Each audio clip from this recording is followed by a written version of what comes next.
ഡൈക്കിൻ്റെ air കണ്ടീഷണറിൽ ഉള്ള ഒരു display എന്ന് പറഞ്ഞിട്ടൊരു ബട്ടണില്ലേ ഇതിന് താഴെ ഇരിക്കുന്നത്, അത് കിട്ടണമെങ്കിൽ ഇച്ചിരി നേരം ഇതിങ്ങനെ ഞെക്കി പിടിക്കണം ബട്ടൺ. കുറച്ച് നേരം ഞെക്കി പിടിച്ച്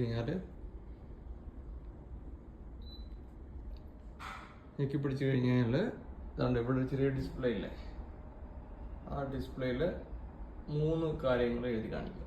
ഒന്ന് നമ്മുടെ സെറ്റ് ടെമ്പറേച്ചർ, പിന്നെ റൂം ടെമ്പറേച്ചർ, പിന്നെ ഇതിൻ്റെ ലോഡ്, എത്ര ലോഡിലാണ് ഇത് ഓടിക്കൊണ്ടിരിക്കുന്നതാണ്. ഓക്കെ, കുറച്ച് നേരം ഇത് നമുക്ക് ഞെക്കി പിടിക്കാം. കണ്ടോ, ഇപ്പം ഇത് കാണിക്കുന്നത് 41% ലോഡിലാണ് ഇത് ഇപ്പോൾ ഓടിക്കൊണ്ടിരിക്കുന്നത്. ഓക്കെ, ഇപ്പോൾ ഔട്ട് സൈഡ് ഓൾമോസ്റ്റ് ഒരു 32 ഡിഗ്രി ഉണ്ടാവും ചൂട്. ഞാൻ ഇൻസൈഡ് 25 വെച്ചേക്കുന്നത്. അതുകൊണ്ട് ഇപ്പോൾ ഓൺ ചെയ്തേ ഉള്ളൂ, 41% കാണിക്കുന്നുണ്ട്. അത് ടെമ്പറേച്ചർ വേരിയേഷൻ അനുസരിച്ച് ആ ലോഡ് കൂടിയും കുറഞ്ഞും ഒക്കെ ആയിരിക്കും. പിന്നെ നമ്മളിത് ഇച്ചിരി ഞെക്കി പിടിച്ച് കഴിഞ്ഞാൽ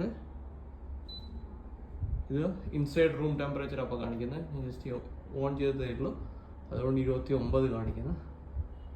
ഒന്നുകൂടി ഇച്ചിരി ഞെക്കി പിടിച്ച് കഴിഞ്ഞാൽ 25, ഇത് ഞാൻ സെറ്റ് ചെയ്ത ടെമ്പറേച്ചർ. പിന്നെ ഇച്ചിരി ഞെക്കി പിടിച്ച് കഴിഞ്ഞാൽ അത് നമുക്ക് ഓഫ് ചെയ്യുകയും ചെയ്യാം. രാത്രി നമ്മൾ ഉറങ്ങുന്ന സമയത്ത് ലൈറ്റൊക്കെ ഓഫാക്കിയിട്ട് ഉറങ്ങുമ്പോൾ അത് കത്തിക്കിടന്നു കഴിഞ്ഞാൽ ഒരു ഡിസ്റ്റർബൻസ് പോലെ ആയിരിക്കും. അപ്പം അതാണ് ഈ ഡിസ്പ്ലേ ഫങ്ഷൻ്റെ യൂസ്. ഡൈക്കിൻ്റെ ന്യൂ എ സീസിലെല്ലാം വരുന്നുണ്ടെന്ന് തോന്നുന്നത്.